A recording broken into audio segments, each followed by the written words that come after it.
The scene begins with a man bidding farewell to his family as he sets out on a journey. His children call out, "Father, please come back soon and take care of yourself." After this emotional goodbye, the man departs. He arrives at a location, opens a door, and steps inside. Inside, we see a group of people who exude immense power. Observing them, the man remarks, "It's been a long time since we last met."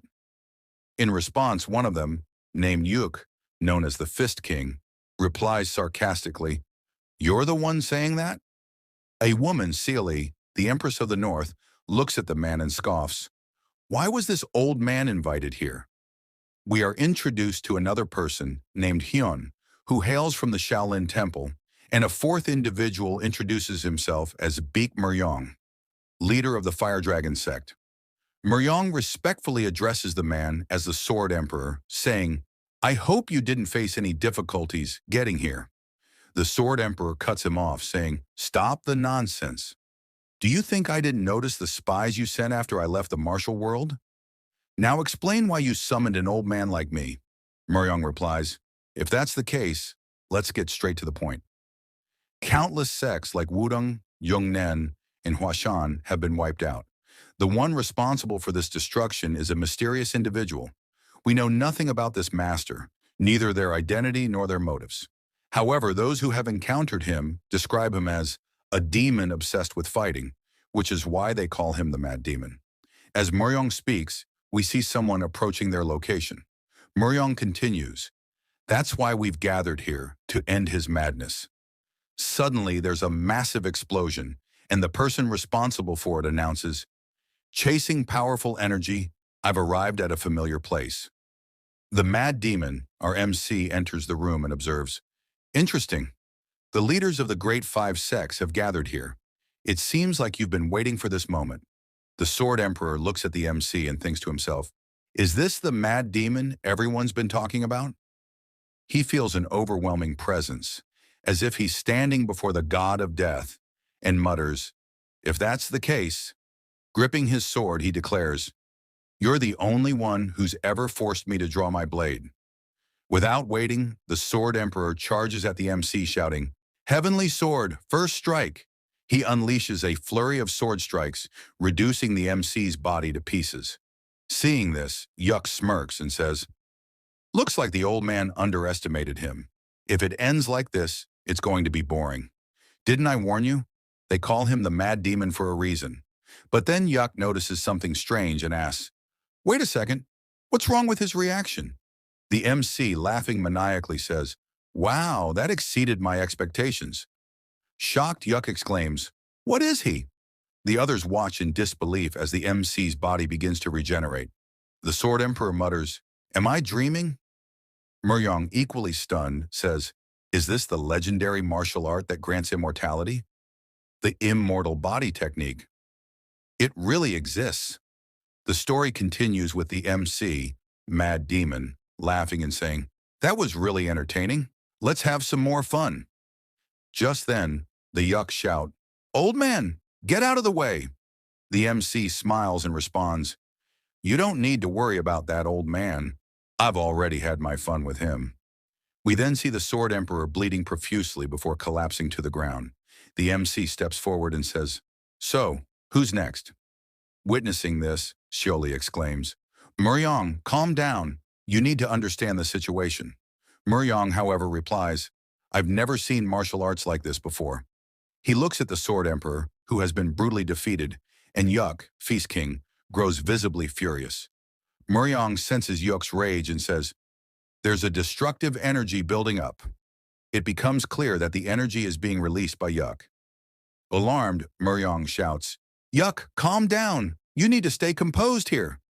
But Yuk, in rage, yells at the MC, "You insolent brat, I'll kill you." He charges at the MC, who smiles and taunts, "So you're the Feast King?" Before the MC can say more, Yuk unleashes his explosive fist gale attack. The pressure from the attack is so intense that it strips the skin off the MC's body. Yet the MC laughs maniacally, saying, "I wouldn't expect anything less from the Fist King." The attack is devastating, tearing through the entire area and leaving destruction in its wake. Muryong observes, "The Fist King's martial arts are truly terrifying, But there's one problem. This alone won't defeat him. Yuck, shocked, mutters, my attack hit him directly, but instead of being injured, his power is increasing. The MC acknowledges Yuck's martial arts, saying, I admit your martial arts are praiseworthy, so I'll make sure you experience the same attack I did. Suddenly, the same energy Yuck used begins emanating from the MC's hands. Seeing this, Yuck exclaims, that's my energy! The MC then launches explosive fist-scale attack at Yuck, but Yon intervenes, taking the blow with his body. The MC looks at Hyon and says, hey, it's not your turn yet. Hyon, furious, shouts back, stop talking nonsense. The MC, smiling, retorts, look who's talking, the one already struggling. Yuck apologizes to Hyon, saying, I'm sorry, this is all because of me. Hyon replies, there's no need to apologize. If you hadn't been there, the attack would have hit me anyway. Let's deal with this monster first and settle our matters later. The MC observes Hyon and remarks, a body that can withstand the Feast King's attack and still stand. Interesting.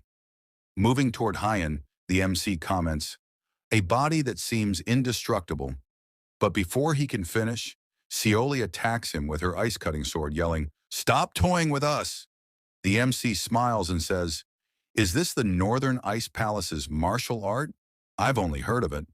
Seoli responds, monster, calm down. The MC laughs and says, this cold is quite dangerous. It's frozen my bones. The MC then addresses the group, saying, you five are the great masters of the martial world, each with your unique martial arts at their peak. I really like this. Just then, Muryong steps forward, saying, I'm glad you like it. Let's begin then. Murang performs a unique martial art, advancing toward the MC. He declares, I, Murang, leader of the Fire Dragon sect, will show you my martial arts today. He attacks the MC, but nothing happens. The MC, confused, asks, what was that?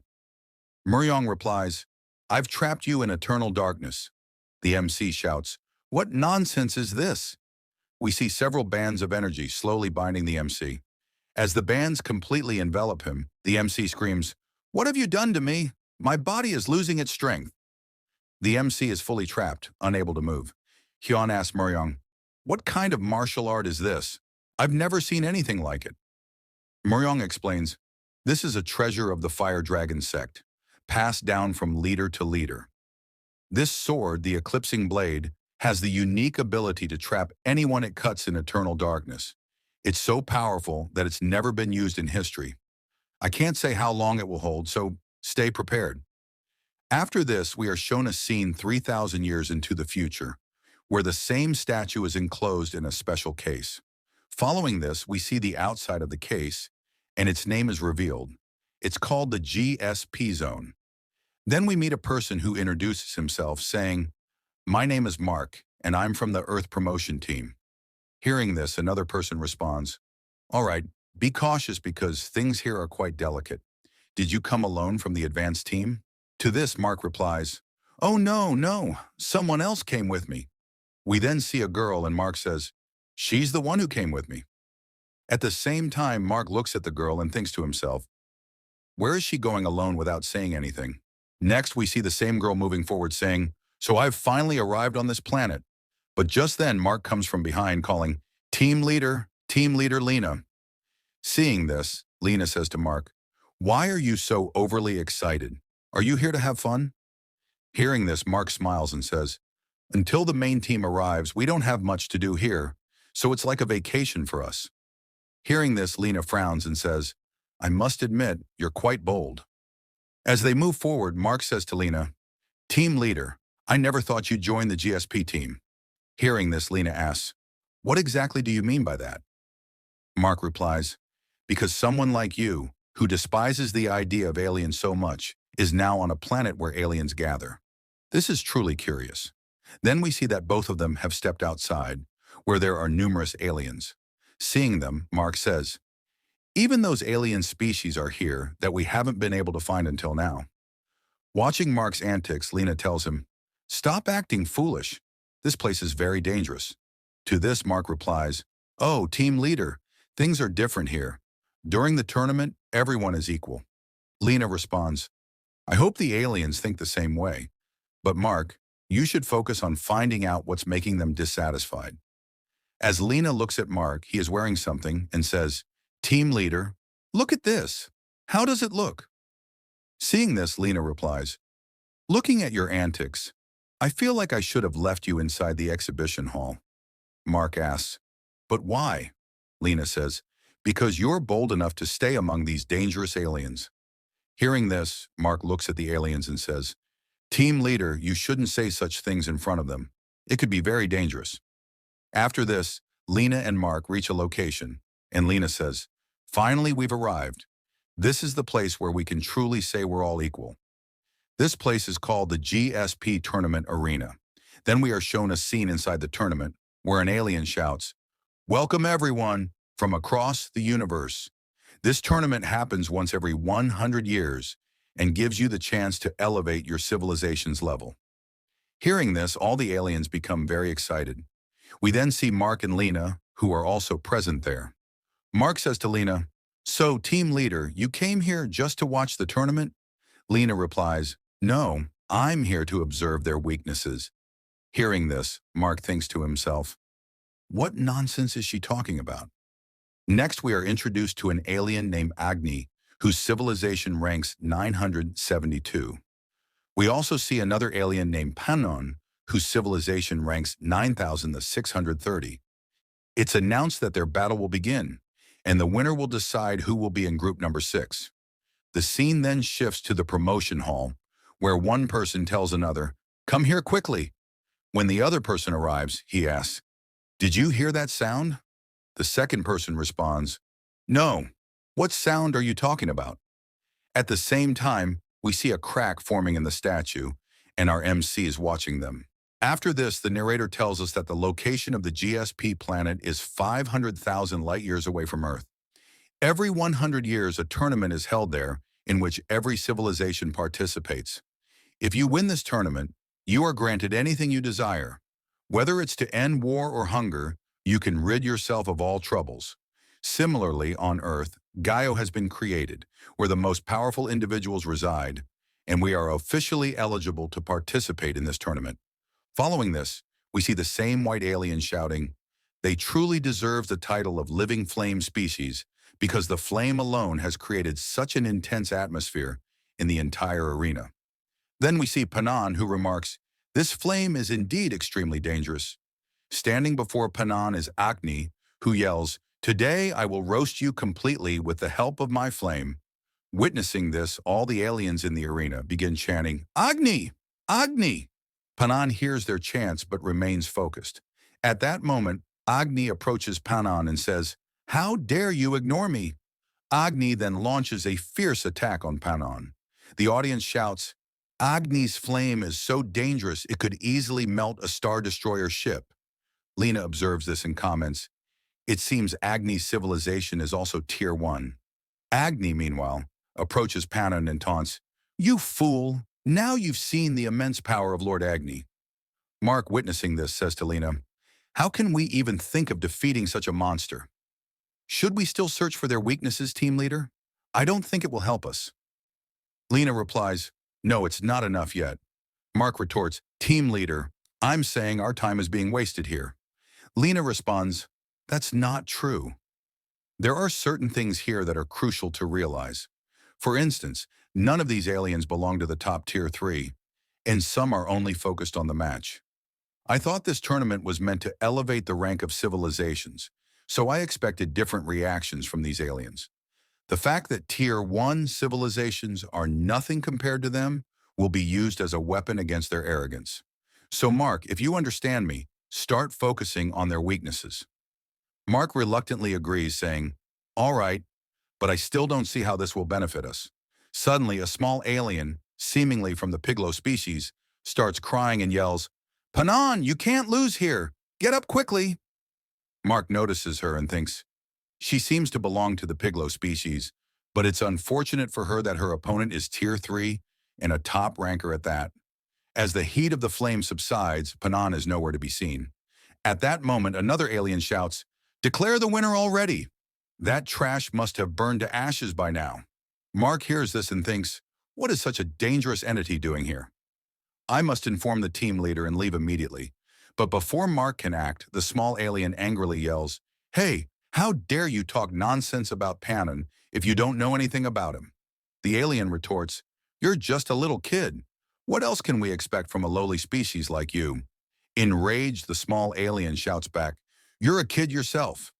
Seeing this, Mark tells Lena, "Team leader, let's leave quickly before we get caught in their fight."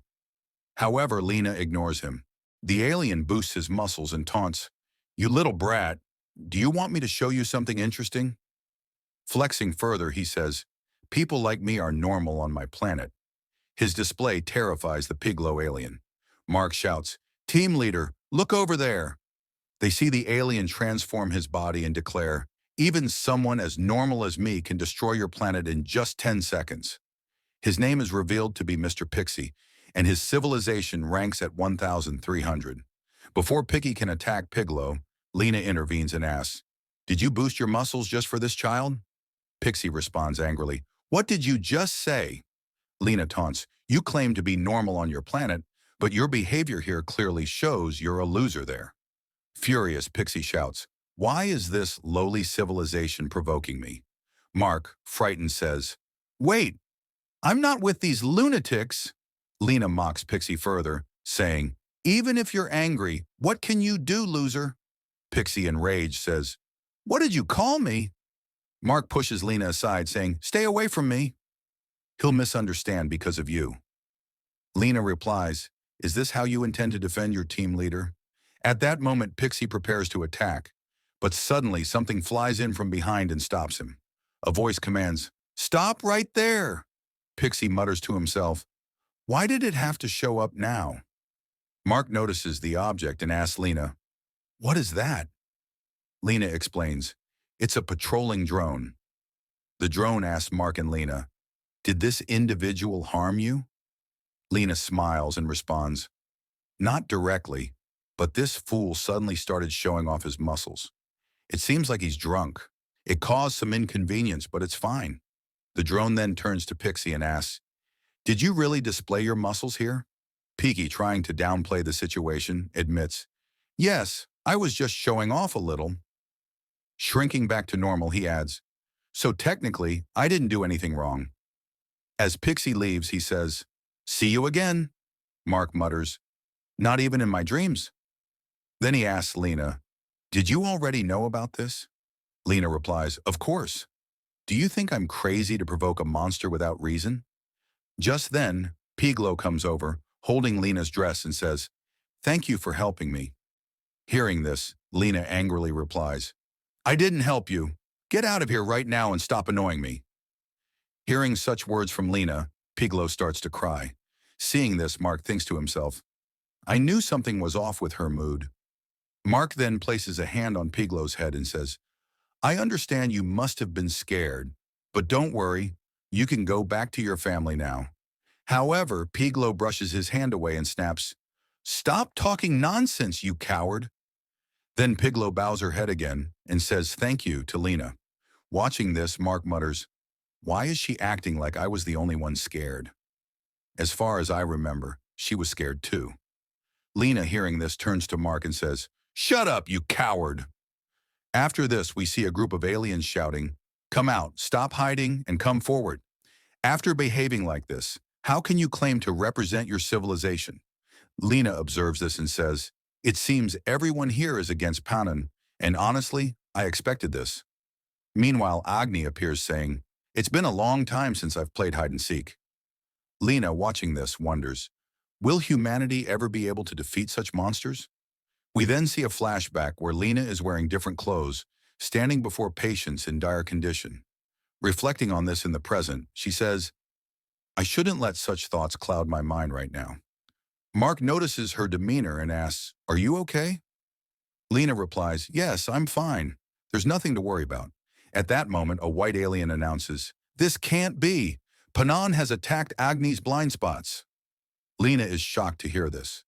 Panon's attack leaves Agni severely injured, and he launches another deadly strike on Agni. Seeing this, Lena exclaims, "He risked his life to attack Agni's blind spots." Suddenly, Mark's phone rings. The conversation he hears leaves him visibly shaken, but the audience doesn't hear what's said. At the same time, an announcer declares, Agni won't rise again. Mark then calls Lena, who retorts, I told you I'm fine. Why do you keep bothering me? Mark replies, Team leader, this isn't about that. There's been a call from the exhibition hall. They reported an issue, and we need to check it out immediately. Lena and Mark head out. On the way, Lena remarks, I told you to double-check everything. Mark insists, Team leader, I clearly remember double-checking everything.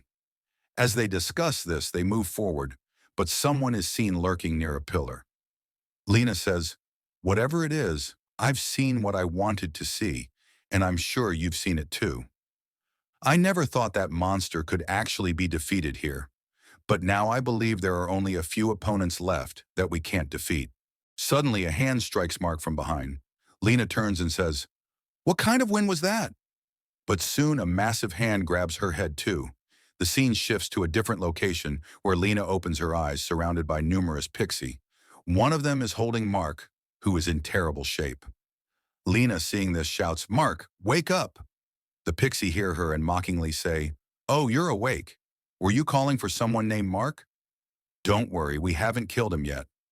Lena retorts, are you doing this because I teased you earlier? Or are you just brainless? The GSP security team will be here any moment.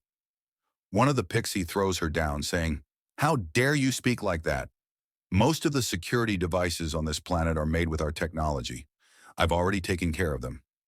He then taps her forehead and says, do you understand the situation now? Angrily, he continues, the Galactic Federation isn't what it used to be. They've started accepting worthless beings like you. Lena, furious, shouts, stop talking nonsense. We never wanted to join your federation. You were the ones who barged into Earth and forced us. Because of the disease you brought, billions of people died, and you call this a federation? You claimed you couldn't interfere between civilizations, yet you didn't help us at all. Hearing this, the Pixie laugh hysterically. One of them mocks, did you hear that? She admitted her people were wiped out. Another Pixie adds, do you think the Federation is some charity organization? Is there really a disease that makes people drop dead like that? I thought such beings only existed in museums. Suddenly they notice someone approaching. A voice says, I was wondering who had the audacity to bring me here. It turns out to be the MC, who remarks, judging by your build, you must be from Shaolin Temple, but you look quite different now. Even this room seems small compared to you. Lena, observing him, thinks, judging by his language, he seems to be from Earth. One of the Pixie steps forward and says, what did you just say? Why are you using such a useless language? The MC casually picks his ear and replies, what are you saying? It seems not just your appearance, but a lot has changed here. Thinking to himself, he wonders, can't even speak the common language, huh? Lena shouts at the MC, hey, go inform the security team about this. They're breaking Federation rules. But the MC remains indifferent. One of the Pixie steps forward saying, does he want to escape? Looks like he wants us to kill him. The MC laughs and says, all right, I get it. Nothing's changed here. He charges energy in his hand, and before the Pikey can react, the MC launches a deadly attack, obliterating its upper body. Lena, shocked, watches as the MC laughs and says, stop being scared. I know you can understand my language. I have many questions for you, so if you try to run away, I'll kill you right here. Hearing this, Lena says, do you have any questions for me? But first, tell me how you managed to do that. However, our MC, extending his hand toward Lena, says, hey girl, if you value your life, talk to me properly. Hearing this, Lena thinks to herself, I knew it. This guy can't even speak the common language properly. Then our MC asks Lena, first, tell me where we are. Lena replies, this is a promotional building in Street Z. Before she can say more, our MC interrupts her, saying, isn't this the Shaolin Temple? Anyway, the peace and quiet of the Shaolin Temple is well known, but hearing the noise here, I figured it couldn't be. Hearing this, Lena asks, who exactly are you? Our MC, confused, doesn't respond immediately. Lena then examines him from all sides and says, From your appearance to your language, you are clearly human from Earth. And there's no specific device on your body either. So how did you charge that dangerous attack? At that moment, our MC grabs Lena's hair and says, "Are you crazy? What are you doing?" Lena brushes his hand away and says, "I just want to know your identity." Hearing this, our MC, shocked, asks, "What do you mean? Don't you know who I am?" Lena replies, "Of course not. How would I know who you are? Are you some kind of celebrity?" Just then, she looks behind him in shock and exclaims, "Behind you!" They turn to see a pixie preparing to launch a dangerous attack. The pixie yells, "How dare you, you lowly creatures!" A fierce attack is directed at our MC, but he deflects it with one hand and prepares his own counterattack. He says, "You guys only look big and strong, but you're useless." He then launches a powerful attack at the pixie and says, "Did you also train your internal energy?" His attack is fully released, sending the pixie flying far away. Lena, shocked, says, "He stopped that attack with just one hand." Our MC turns to Lena and asks, "Hey girl, are you seriously telling me you don't know who I am?" Lena thinks to herself, is he some powerful figure on Earth or a celebrity? If he possesses such power, it's impossible for him to be unknown on Earth. Lena then says to the MC, "I'm sorry, but I don't know who you are. I spend most of my time on other planets." Hearing this, the MC says, "Other planets? Earth? What are you talking about?" Lena replies, "Because of work, I don't get much time to spend on Earth." Just then, Mark arrives, calling out, Team Leader Lena." As he approaches, he asks, "What's going on here?" Lena says, "Oh, you're awake." But the MC comments, "Why do weaklings keep showing up here?" Hearing this, Mark asks, "Weaklings? Who is this guy?" Lena replies, "You don't know him either." Mark responds, "Is he someone famous?" Lena says, "Forget it. Let's not talk about this." Lena then says to the MC, "I appreciate you saving us, but until you tell us about yourself, it'll be hard to cooperate with you." The MC, smiling, says, "What did you just say?"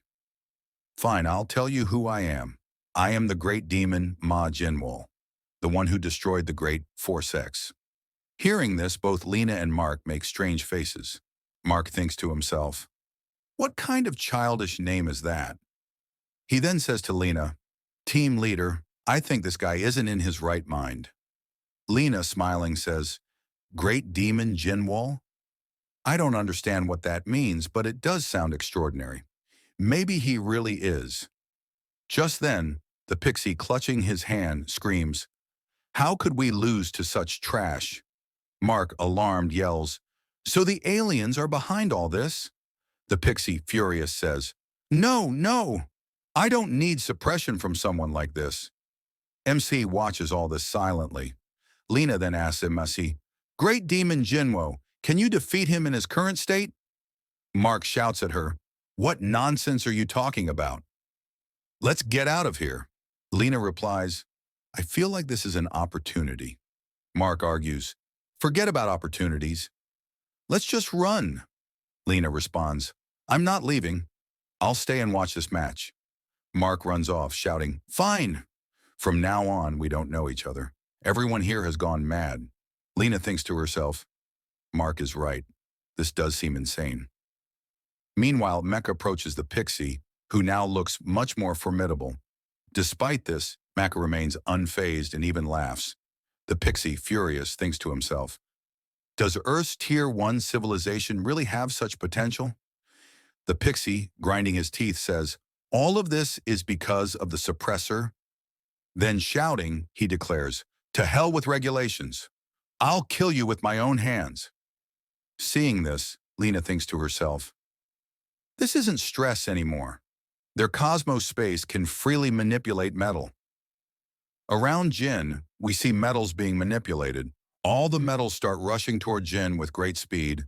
Jin, in his usual cool manner, remarks, "Look at this. How amusing." We see all the metals colliding at one point. Furious, the pixie says, "Then experience the difference in levels between our civilizations, you trash. Die quietly." Saying this, he begins to compress all the metals. and we see that Jinwoo is caught within the metal mass, injured but still smiling. Wow, that's impressive, Jin says. Then he releases his power within the compressed metal. Seeing this, the pixie shouts, "No, this can't be happening!" Jin breaks through the metal and lands on the ground. He looks at the pixie and says, "Hey, Baldy, I want that power for myself now." The pixie, shocked, thinks, "Did he just break through my force? Is this trash stronger than me? And without suppression?" Grinding his teeth, he says, "What am I even thinking? This can't be true." He manipulates the metals again, launching another attack on MC. After the attack, he celebrates, "I told you this is how it should be." But we see Jin sitting on the pixie's head. Jinwoo taunts, "How dare a bug like you think you're above me? By the way, what were you mumbling a moment ago?" Then Jin jumps off the pixie's head. The pixie attacks again, shouting, "What kind of tricks are you using?" He channels his Cosmo Force again, causing all the metals to rise into the sky. But MC, using the same Cosmo Force in his hand, says, "So this is how it's done, huh?" Seeing this, the pixie, shocked, exclaims, "No, this can't be true." The pixie's attack causes a massive explosion. Lena, observing the chaos, thinks, "What on earth is going on here?" The pixie, looking at Jin, says, "How can trash like him use our civilization's Cosmo Force?" Jin, inspecting the powers, remarks, "Oh, so this is called Cosmo Force. Honestly, I quite like it. As gratitude, let me show you my technique." The pixie starts charging his attack and yells, "How dare trash like you copy our attacks?" Jin, placing pressure on the ground, causes it to crack. He replies, "I didn't copy it." Then with incredible speed, he launches a devastating attack on the pixie, shouting, "Fierce Tiger Palm!" The attack leaves the pixie in terrible condition. Laughing maniacally, Jinwoo says, "I didn't copy it. I stole it from you." Lena, stunned, thinks, "Did he really win? Against a Tier 3 civilization? This was insane." Jin, moving forward while inspecting his new technique, says this martial art is genuinely fascinating. He approaches Lena and says, "Hey girl, take me to more baldies like him." Lena grabs Jano's hand and replies, "I knew this is why you came here. Your only reason for being on this planet is to prove your strength." Laughing maniacally, she adds, "Fine, I'll take you to a place where there are far more powerful beings. Great Demon Jin, become Earth's representative in the GSP tournament." After this, we are introduced to a person named Vertus, who is a judge from the GSV planet. He says, "So you're saying that a Tier 3 civilization is causing trouble here?" All of this was reported to him by Mark. Mark, in his mind, thinks, "I hope it wasn't a mistake bringing him here." Tass observes the situation and says, "Looking at the state of this place, I can say for sure that a third party has entered here. If a Tier 3 civilization has already lost here, then either a higher civilization has entered or it could be a comet-specialized civilization." Hearing this, Mark thinks, "It's hard to believe that a human could have done this, which means I have time to contact the team leader." Vertus then asks Mark, "Hey human, what are you so worried about?" Mark nervously replies, No, it's nothing." Vertus, unimpressed, says, "You can't hide anything from me. So tell me, what is troubling you?" Mark finally admits, "It feels like I can't hide anything from Judge Vertus. I'm worried about whether my team leader is safe or not." Vertus replies, "I can't guarantee their safety. Judging by the destruction here, I can say that the one responsible for this is likely a criminal. This makes it very difficult for your team leader to be safe." Mark, worried, asks, "Is that really the case?" Tess points toward a group of investigators and says, "As you can see, the investigators are already at work. You don't need to worry. Until then, we'll find the person responsible for all of this." As Tass and Mark move forward, a wall begins to collapse from above. Vertus calmly says, "You don't need to worry." He releases an energy beam from his hand, which destroys the falling wall entirely. Tass then tells Mark, "I, Judge Vertus, will make sure to avenge you." Mark looks up in shock, realizing that the entire wall was obliterated by the energy beam. In his mind, he wonders, was it right for me to bring him here? What about the team leader? The scene then shifts to Lena and Jin.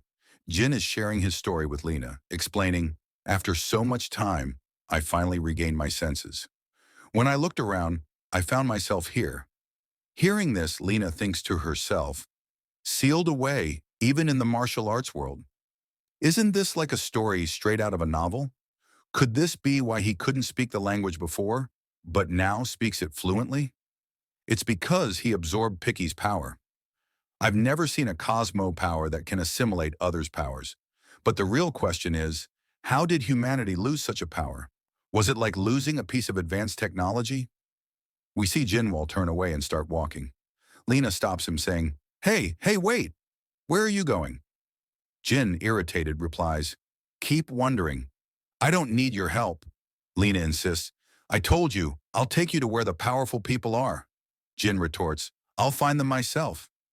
Lena runs after him and stops him, saying, wait, this isn't the world you used to know. Jin responds, what do you mean this isn't the world I knew? By the way, these doors here are quite interesting. Angrily, Jin says, stop following me, or else. Before he can finish, he notices a large group of aliens outside. Surprised, Jin exclaims, what is all this? Then Lena places her hand on Jin's shoulder from behind and says, I told you, this isn't the world you once knew, Jinwoo. Welcome to the 26th century.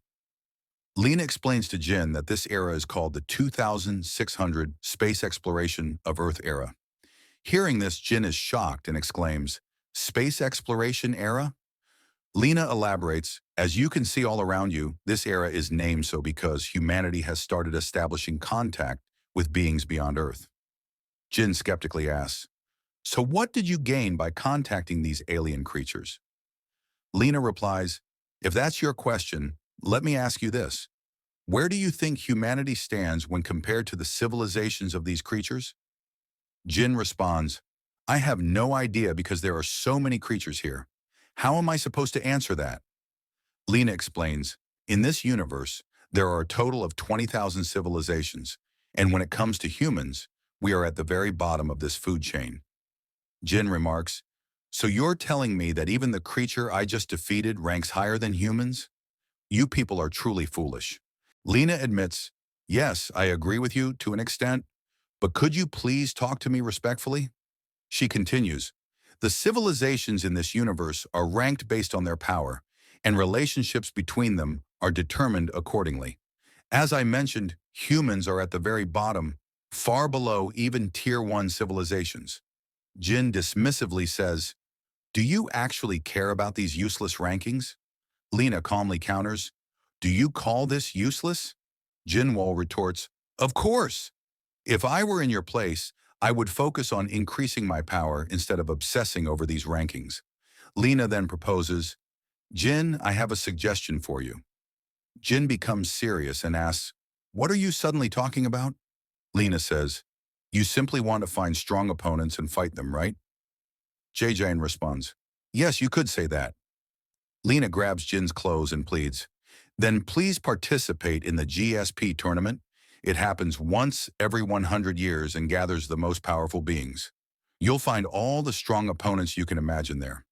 Please join as Earth's representative. It will help you achieve what you want.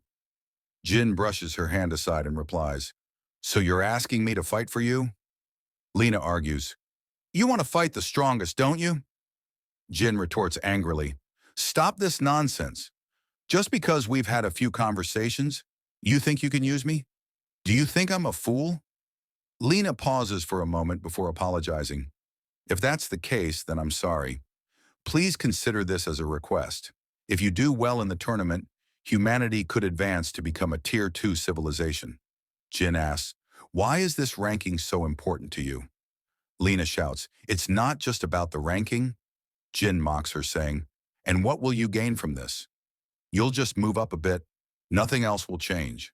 Lena explains, but what if it does change something? If you perform well in the tournament, we can advance to the next stage. In this universe, civilizations are ranked based on their mastery of Cosmoforce, the life energy of the universe. While everyone has powers, they can only use them freely once they advance to the next stage. Jin says, I see. So you want to use these mysterious powers, but you can only do that after advancing to the next tier. And since you don't have any hope of defeating these monsters, you want me to fight for you. Lena admits, Yes, that's part of it. But it's not just about advancing humanity. You'll gain something as well. Not only will you be able to use your powers freely, but you'll also acquire knowledge that you couldn't gain even in a lifetime of effort. Hearing this, Jin is shocked and asks, "Knowledge that I couldn't gain in a lifetime?" Lena explains, "The knowledge humanity has acquired so far took centuries of effort. After we began space exploration, we learned a shocking truth from other civilizations, that there exists a massive creature in the universe. A small part of its brain contains this knowledge, which Tier 5 civilizations extract and distribute through this tournament, based on certain restrictions." Jin angrily says, "This is so boring. So basically, you just want me to fight for you." Lena pleads, "Try to understand, Zeno. Whatever you do, it's for humanity." Jin walks away saying, "Instead of explaining to me, find someone else for this." At this point, someone places a hand on Jin's shoulder. It's Vertus, who attacks Zeno with such force that his head and body are destroyed. Vertus says, "I never thought I'd have to use this attack on someone from such a low-tier civilization."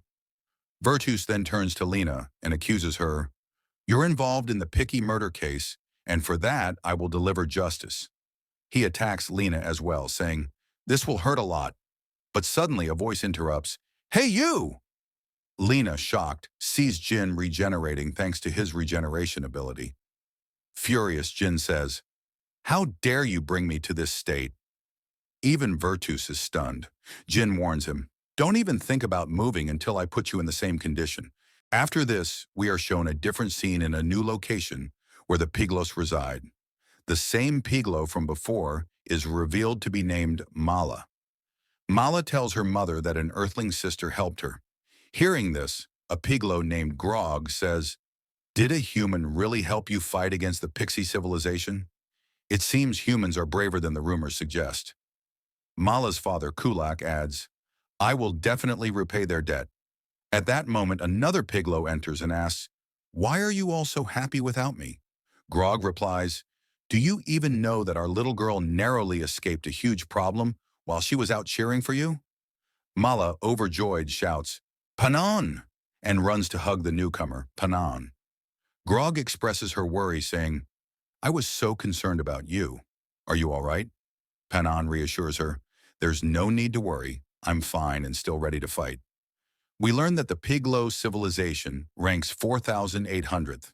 Panan then asks Grog about the issue they were discussing earlier. Before they can respond, they notice massive flames in the distance, with people shouting, "Judge Vertus has arrived, searching for the earthling who killed the Pixie." Kulak remarks, "Why does this sound so familiar?" Meanwhile, Mala calls out to Panan, who asks, "What's wrong? Did something happen?" Mala explains the situation, and Panan listens attentively. The scene shifts to chaos as people scream, "Run quickly!" The building is collapsing. Destruction surrounds them, and we see Lena watching everything unfold in silence. Next, we see Jin, standing confidently saying, "So now you understand what happens when you act carelessly." Tuss emerges from the wreckage, melting the debris around him, and says, "I couldn't believe it when I saw it with my own eyes. Did you truly absorb the Pixie civilization's cosmo force? You're far more dangerous than I imagined." Jin smirks and replies, "Regretting messing with me, are you?" He attacks with a move called Earth-Splitting Explosive, laughing as he adds, "If you're regretting it, you're already too late." Lena, observing the destruction, wonders aloud, "What is even happening here?" Suddenly, a Piglo appears behind her, covering her mouth. It's Panon. He tells her, "Stay quiet. I'm here to rescue you." Panon carries Lena on his shoulders, saying, "Why does no one listen to me? I told you this place was dangerous." Grog reassures Panon, "Don't worry about Mala. She's with Kulak." Lena, confused, asks Panon, "What are you planning to do with me?" Panon replies, "I'm simply repaying a favor. The Piglo civilization always repays its debts." Grog urges Panon to hurry, but Lena interrupts, "Wait, what do you mean by that?" Panon says, "If you're thinking of saving him, forget it. He can't be saved.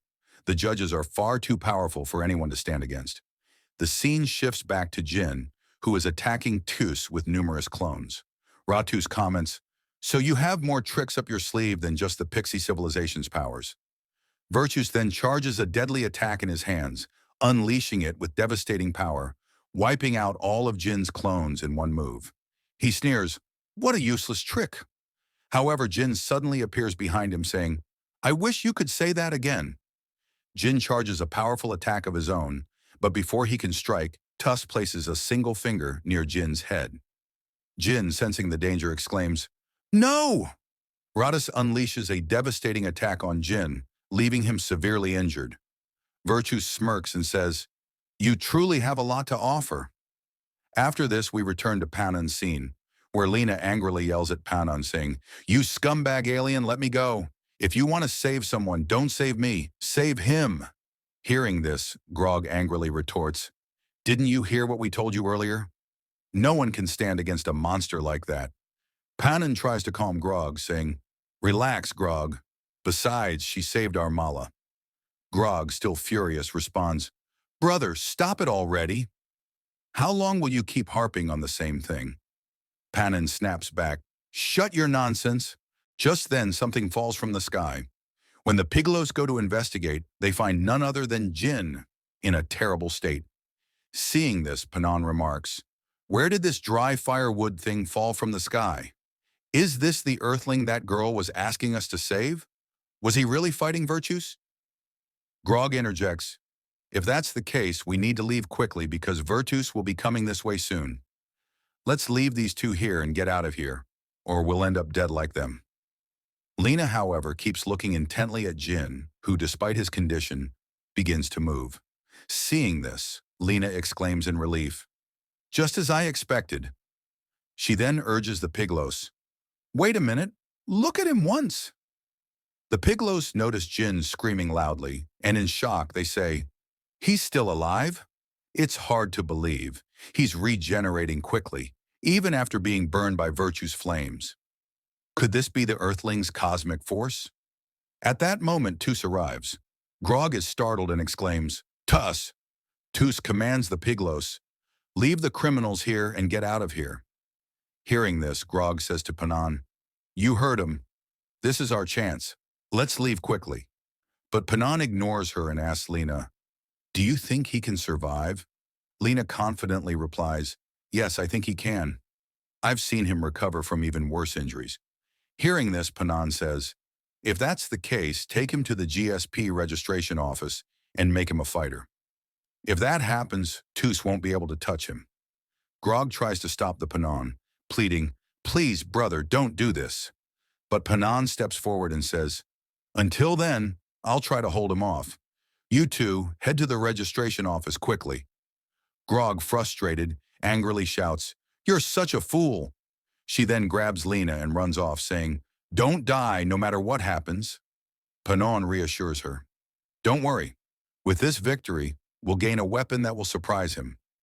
Meanwhile, Vertus points his finger at Grog and Lena, saying, "Do you think escaping from Judge Tus is that easy?" As he charges energy in his finger, Panon interrupts, "I heard you were a Helicionian before becoming Judge Tus, and the biggest weakness of Helicionian is darkness, as they derive their power from light.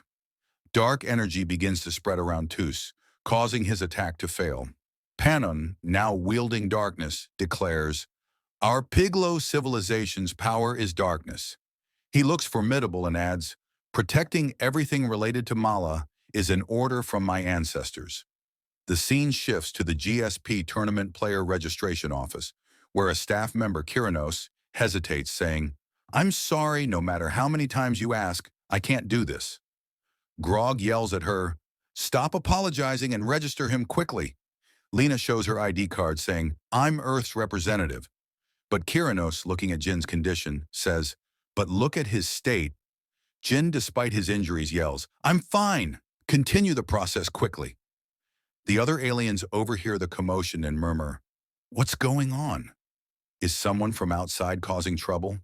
One alien remarks, 'It seems like an Earthling is trying to register, but they're not being accepted.'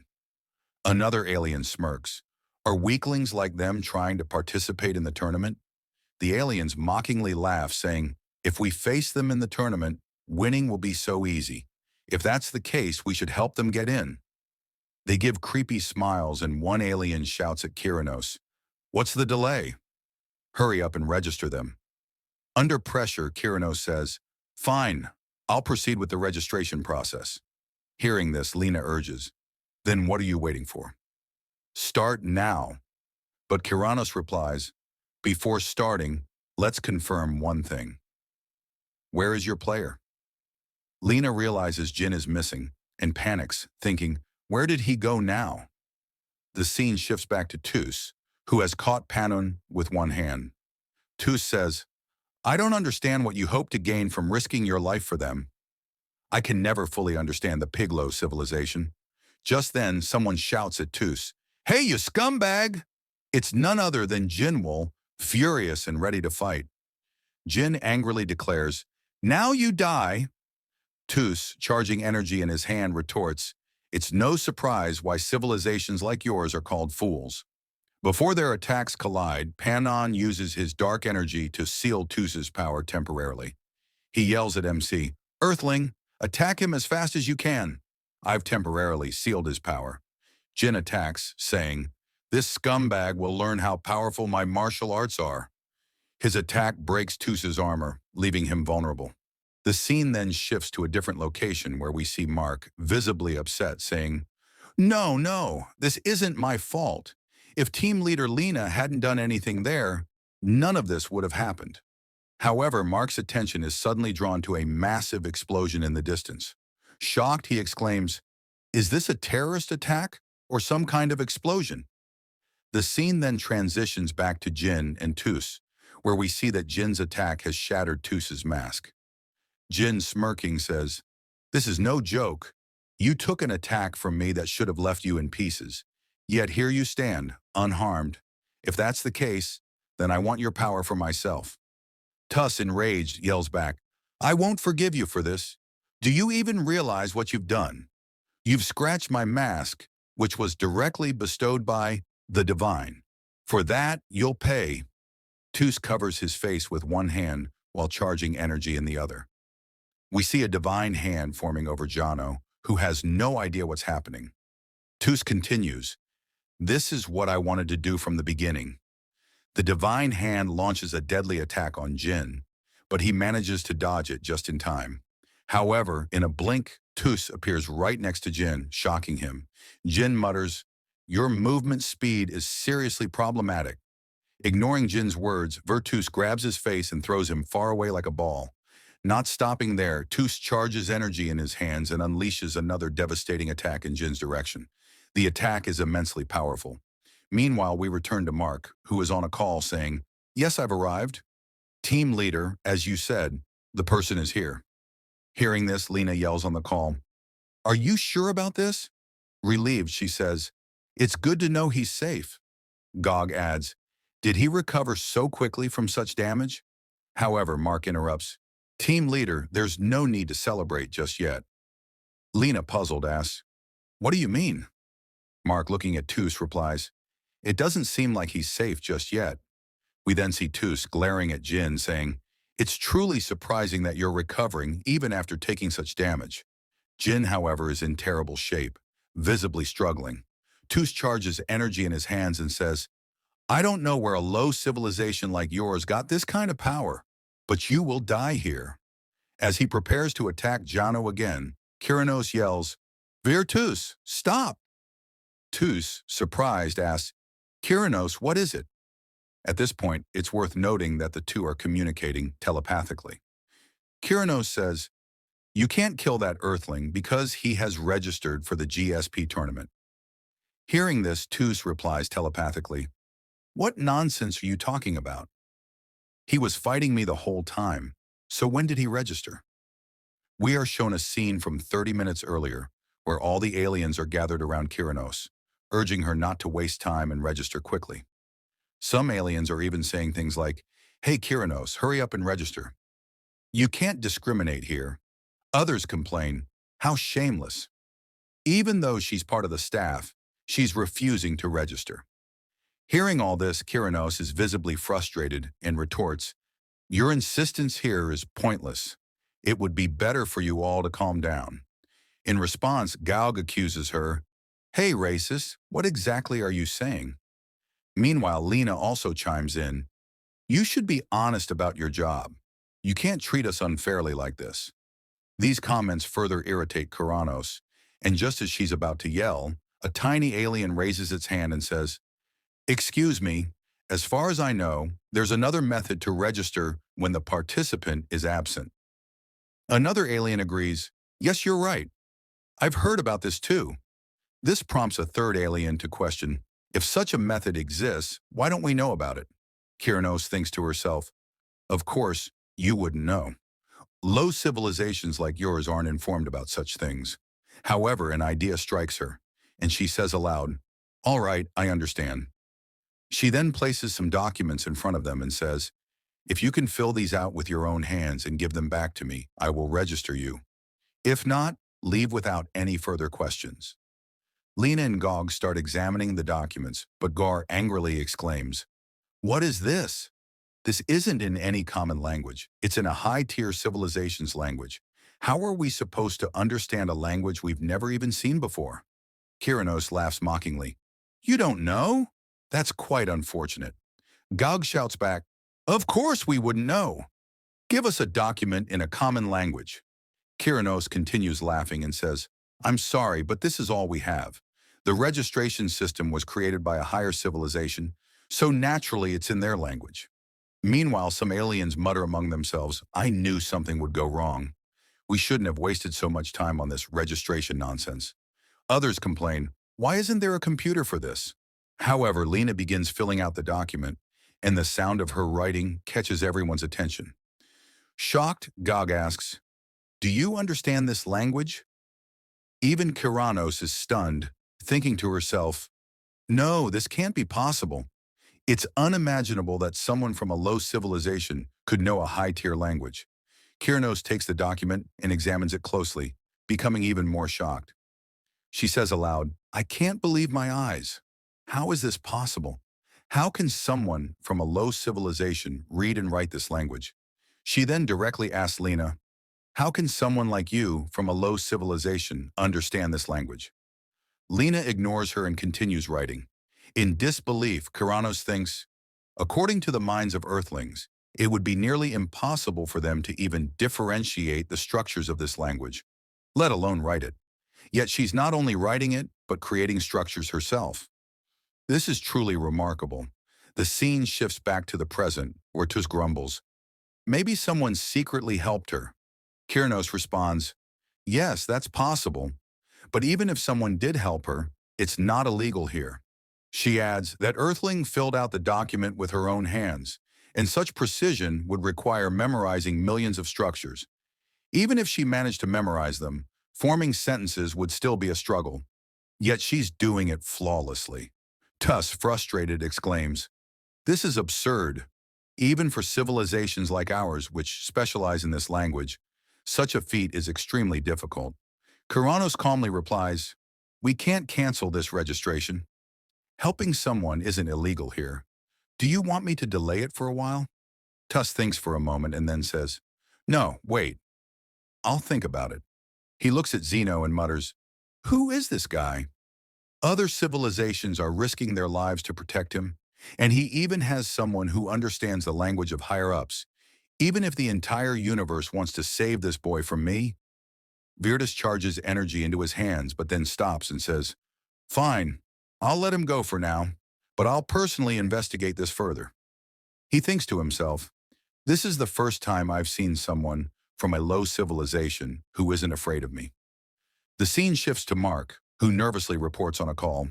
Team leader Tus has disappeared with Jin and another masked figure.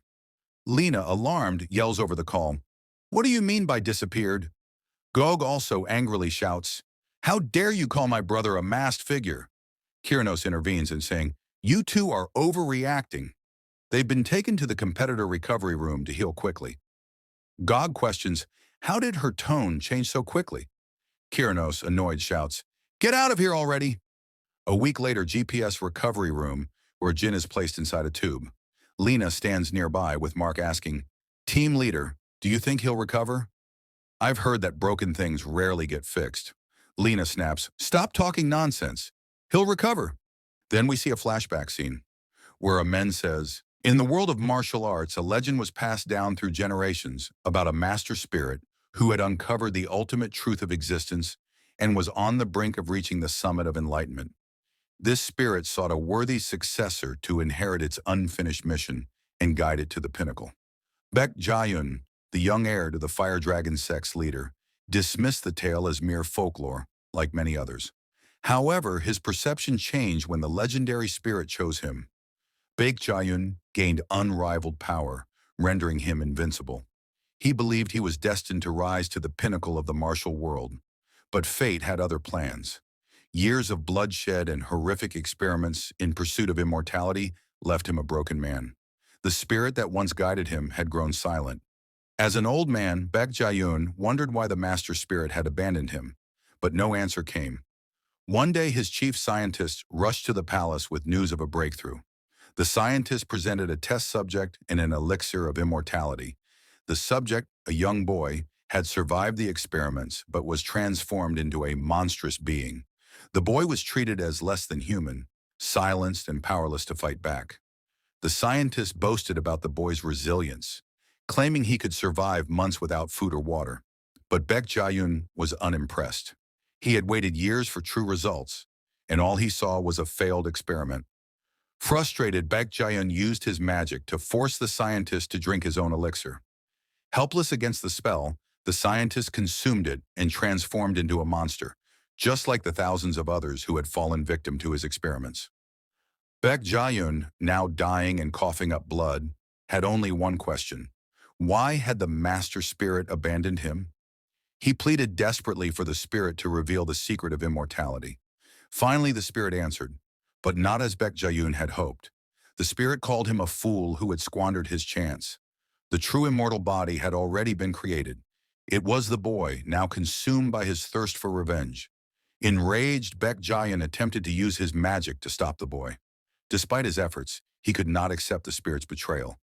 How could the spirit choose such a pathetic vessel over him after all he had done? The spirit, unimpressed by Baek Jayun's protests, revealed the truth. The old man had failed to understand the essence of the world. To prove its point, the spirit manifested its power, stripping Baek Jayun of his remaining strength. Powerless and unable to stand, Baek Jayun finally realized how weak and insignificant he truly was. Meanwhile, the boy, driven by vengeance, closed in on his goal. With one final move, he ended Baek Jayun's life. The old man's story ended there, for he was never the true protagonist. The spirit turned to the boy and asked a single question. "Do you hate this world for destroying your family?" When the boy answered yes, the spirit vowed to grant him the power to take revenge. Outside the palace, members of Baek Jayun's sect sensed a dangerous red aura emanating from within. Discovering their master's body and the boy standing over it, they immediately attacked, unaware of the boy's newfound invincibility. In exchange for power, the spirit commanded the boy to destroy every stronghold in the world and absorb their strength. Thus, a monstrous force of unparalleled power was born. The boy, now the blood demon, was unstoppable. No blade could pierce him, no army could stand against him. That day, the blood demon sect was annihilated. The boy's journey to supreme enlightenment began, and none could challenge him, and he was the protagonist of Story Jinwoo, the blood demon. Back to present. At that moment, an older man named Claris, the leader of Earth's GSP team, enters and remarks, "I've heard you say that often, but honestly, I doubt he'll survive. He looks like he's struggling just to stay alive." He adds, "I've trusted you a lot, Lena. That's why I'm already planning for the competitor match happening in 2 days." Lena pleads, "Please give us a little more time." Suddenly, another person enters, jumping into the middle of the room. He confidently declares, "Team leader Lena, stop keeping us in the dark. You can trust me, the strongest man on Earth, Marcel Blade. I'll represent Earth in the fight." Lena ignores him and focuses on Jin, hitting the tube and shouting, "Zeno, wake up! Get up quickly!"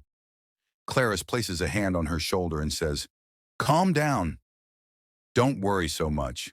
Marcel is Earth's strongest person right now. Even more importantly, I personally chose him. The suit he's wearing is Earth's most powerful suit. After this match, No civilization will dare underestimate Earth again. After this, we are told about the ranking of a civilization named Bicerians. Their ranking is at 10,320. If we talk about Bajaris' home planet, it is covered with solid rocks, lava, and toxic gases, with nothing else around. This is why the planet is also called Hell. However, those who manage to survive in such an environment evolve physically and push their limits. Among such Bizerians is our opponent, Crocs, known for his superhuman physical abilities. Lena is the one explaining all this. She further adds that if we want to defeat Crocs in the match, our attention must be on. But before she can finish, another person interrupts, saying, "That's enough. Calm down now. The only thing that matters here is that they are at our level. You've already said too much." This person, picking his nose as he speaks, adds, "You can leave this to us and go now." This person is the combat manager of Earth GSP's team, named Marshall Steele, but everyone calls him Steele. Mocking Lena, he says, "I also heard that the PR branch was ruined because of some aliens, so where would you even go? People like you should at least provoke others after checking the rankings." Hearing this, Lena becomes very angry. Just then, a drone arrives and announces, "Contestants, please proceed to the waiting area for the next match." Hearing this, Steele says, "All right, it's our turn now." But before they leave, Lena stops them, saying, "Please wait for a minute." She runs to them and pleads, "Please look at my strategy once." But Steele interrupts her, saying, "I said that's enough. Keep your strategy to yourself. We don't need it. Don't waste our time. Let us enjoy the show." Angrily, Lena shouts, "Stop it! Where do you all get so much confidence from? It seems like you are so obsessed with Earth that you can't even understand the situation. These aliens don't follow our Earth's rules and regulations. We can't win against these superior civilizations with power alone. We can only win through analysis and tactics because our power is far inferior to theirs." Clarice, listening to all this, fires a shot behind Lena, saying, "Team Leader Lena, what you are saying right now isn't something that will motivate us before the match. Instead, you are the one who seems overly obsessed with Earth and is already underestimating humans." Clarice had fired the shot at Steele, but Blade stops it with one hand.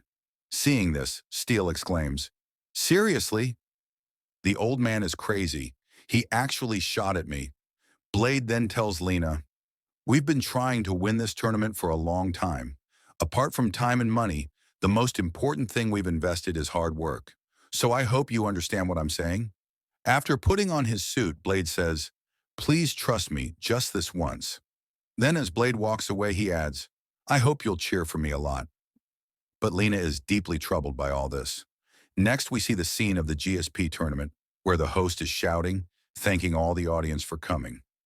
We also see Mark sitting and eating something, thinking to himself, "Let me finish this quickly before the team leader arrives." But just then, Lena arrives holding a plate and says, "Why are you sitting here eating alone? And by the way, is this even edible?" Seeing Lena, Mark is shocked and says, "Oh, so you've come here." He adds, "By the way, some people here are saying they know you." Hearing this, Lena questions, "They know me?" Then we see Pannon and Garg sitting next to Mark. Lena, seeing them, asks, "Did you two follow me here?" In response, Garg says, "What are you even talking about? This is just a coincidence. By the way, it seems like your luck is quite good because you'll easily win this match." Hearing this, neither of them says anything. Just then, it is announced, "Contestants, please proceed quickly." We see Blade entering the arena, and the aliens shout, "Their civilization's ranking is 12,700, which is very low in terms of rankings. Hey, Earthlings, you still have a chance to retreat. Otherwise, you'll face unnecessary trouble here." When the host announces Blade's name as Marshall Blade, Garg is shocked and says, "What nonsense is this? Where is that person? Isn't he your representative?" Garg is talking about Zeno. Hearing this, Pennon says, "It seems he is still inside the capsule." Hearing this, Lena asks, "How do you know about this?" Pennon shows her something and asks, "Do you know anything about this?" Seeing it, Lena says, "Oh, this is fourth pressure. Even though its power and appearance are different, does he have one too? Did you notice anything strange in his body?" Lena thinks and says, "Yes, I vaguely remember seeing something tied around Jin's neck." Mark asks, Team leader, what is this thing called suppress, and what does it do? Lena explains, it suppresses power because some civilizations have abilities that can end someone's life in a matter of seconds. That's why using suppress on this planet is common. Peanut adds, you can't remove the suppress outside the arena. Hearing this, Mark asks, so, was the mass alert Jin used something different? Lena replies, of course. You can consider it similar to the Cosmos Force. The ability Jin possesses is very rare. Lena thinks to herself, Jin said he is from the Ascent Time. So is this thing much different from the Cosmos Force? What happened to Jin that he was sealed? Then the host announces again, asking the next contestant to enter the arena quickly, mentioning a civilization ranking of 10,320. At this point, we see the Bazarian's civilization's contestant, Crocs, in a severely battered condition. This state was caused by someone from the Pixie civilization. An alien from the Pixie civilization angrily shouts for verification to confirm if the person present is the one they suspect. A small alien scurries over, looks at Blade and says, it's hard to tell just by looking at the mask, but if this is Earth's representative, then it should be him. Hearing this, the alien says, so it really is him. The scene then shifts to the arena, where the Bazarian civilization crowd chants Crocs' name. However, instead of Crocs, the same alien from earlier enters. The Bazarians are shocked, asking who this is since it's clearly not Crocs. The host yells, demanding to know who this intruder is and how they dare interfere in someone else's match. The alien introduces himself as Twinkies, the representative of the Pixie civilization. Hearing this, Mark anxiously asks Lena, did he just say Pixie civilization? Could this be what we think it is? Twinkies continues, ignoring the commotion, and the host angrily tells him to stop disrupting the match and to bring the contestant back immediately. Twinkies calmly replied, if you're talking about the contestant, he can't come here. So can I take his place instead? This statement causes an uproar in the arena. Some shout in disbelief, demanding to know what happened to Crocs. Others accuse Twinkies of being insane. The host silences everyone with a sound wave so powerful it leaves the Bazarians visibly shaken. He then sternly warns Twinkies, before you say anything else, think about the consequences. Your words could end your entire civilization in a moment. Twinkies agrees to get to the point. He points at Blade and accuses him of being a murderer who killed members of his innocent civilization. This revelation shocks the audience, with some questioning if it's even possible for someone from Earth to kill members of another civilization. Twinkies explains that Blade exploited the suppressor, a device that neutralizes powers on this planet, to kill his people. He demands the chance to avenge them. The arena erupts again, with some aliens agreeing and others dismissing it as a bad joke. Twinkies insists, I know it's hard to believe, but this Earthling used the suppressor to murder my people. Please give me the chance to avenge those innocent lives. The commotion grows louder, with rumors spreading that the promotional center was destroyed. Mark, now worried, asks Lena if this is all a misunderstanding. Lena reassures him not to worry but looks at the host, hoping he will reject Twinkies' proposal. However, to her shock, the host agrees. Fine, you can fight in his place, he says with a sinister smile, thinking to himself that this would be far more entertaining than watching a match between low-ranked civilizations. Lena tries to intervene, but before she can, another person raises concerns about the implications for their civilization. The host immediately kills them, leaving Lena horrified. Mark urges her to lower her hand and avoid drawing attention. The host declares, let's begin the tournament. There's already been too much delay. The pressure from the situation is palpable, even for Blade, who feels the weight of it in his head. The host introduces the Pixie civilization, revealing their current rank as 1,300. Twinks, now representing them, enters the arena with a menacing grin, ready to fight. The host teases the audience, asking if Twinkies will be able to avenge his civilization by killing the Earthling. Twinkies stands in the arena, smiling maniacally, prepared to exact his revenge. The host announces, let's begin this match. The third round for Group 8 starts now. As soon as the host says this, the aliens in the audience erupt into cheers, shouting at Blade, die! Die quickly! Meanwhile, Claris is watching the match live when Lena approaches him, exclaiming, "Director Claris, how can you sit here calmly? You must protest to the tournament committee immediately." Claris, unperturbed, replies, "Protest? Why?" Lena, pointing at the screen, says, "What do you mean, why? You can see they've changed the contestant for the match. This is completely against the rules." Claris, taking a puff of his cigarette, responds, "So what if they changed it?" Shocked, Lena demands, "What do you mean by that?" Clarice explains, "Didn't you hear who gave the order to continue the match? It's the host." He then reveals, "The host is one of the 6 gods of the universe." Claris names the host as Labad, stating that from now on, they'll refer to him by this name. He adds, "Now tell me, who can defy the decision of a god?" Hearing this, Lena is left speechless and visibly shaken. As she leaves, she mutters to herself, "So, from the very start, the rules in this tournament never mattered. If that's the case, then I know what I need to do." The scene shifts back to the arena, where the audience is still shouting, "Kill this murderer quickly." Blade, observing the crowd, remarks, "Wow, these aliens change their mood so fast." Well, whatever. But who is this person, and how can he throw such ridiculous accusations at me? He adds, "The only real problem is if my suit malfunctions. But that doesn't matter now." Blade readies himself, charging toward Twinks with determination, saying, "My objective has never changed. Before he crushes me, I'll crush him. I must do this for humanity." Twinkus watches Blade's attack calmly, dodging it effortlessly at the last moment. Blade's attack misses entirely, prompting him to acknowledge, "Your reflexes are seriously fast." Undeterred, Blade prepares himself again, declaring, "But there's nothing to worry about. This is just the beginning." He activates his boost charger, significantly increasing his speed, and charges toward Twinks with even greater force. Mark, watching, exclaims, "This is insane." Garg agrees, saying, "The Earthling is performing far better than we expected. He's relentlessly striking Twinks, leaving him no chance to counterattack." The scene shifts again, showing Blade using a skill called Hyper Engage Buster, a tremendously powerful attack that creates a massive explosion. The sheer force of the attack causes Blade to skid backward. Claris, observing the aftermath, comments, "The force of that attack has completely destroyed the arena floor. Is this the end for Twinkies?" The 2 individuals behind him agree, one saying, "I think so," while the other confidently states, "I'm sure he's dead."